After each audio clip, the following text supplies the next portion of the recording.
December 2019 ఈ సంవత్సరం మనం ఎప్పటికీ మర్చిపోలేని ఒక విషాద ఘటన. ఎక్కడో చైనాలో ఉన్న వుహాన్ అనే ప్రాంతంలో పుట్టిన ఈ సూక్ష్మ క్రిమి దీన్నే severe acute respiratory syndrome SARS-CoV-2 world వైడ్గా COVID-19 కరోనా వైరస్ అలా పిలువబడేది. ఇది జోనెటిక్ ఆరిజిన్ అనగా పాంగోలియన్ కరోనా వైరస్. ఇది బ్యాట్స్ జాతికి చెందిన వైరస్. ఇది యాక్సిడెంటల్గా చైనాలో వుహాన్ అనే ప్రాంతంలో ఒక రీసెర్చ్ ల్యాబొరేటరీ నుంచి రిలీజ్ అయింది. 28 డిసెంబర్ కల్లా 20 lakhs మంది దీనివల్ల ఎఫెక్ట్ అయ్యారు. దాదాపుగా ఇప్పటి వరకు 50 lakhs మంది ఇంకా సఫర్ అవుతున్నారు.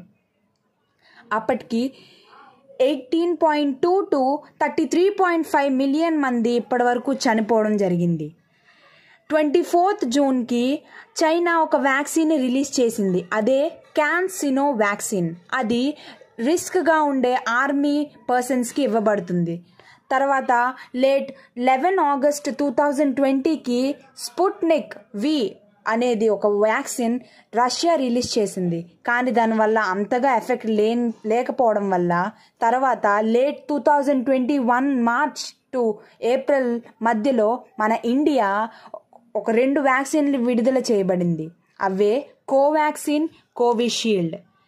ఇంకా ఇలాంటి మంచి ఇంట్రెస్టింగ్ అండ్ యూస్ఫుల్ వీడియోస్ కోసం మన ఛానల్ సబ్స్క్రైబ్ చేసి పెట్టుకోండి.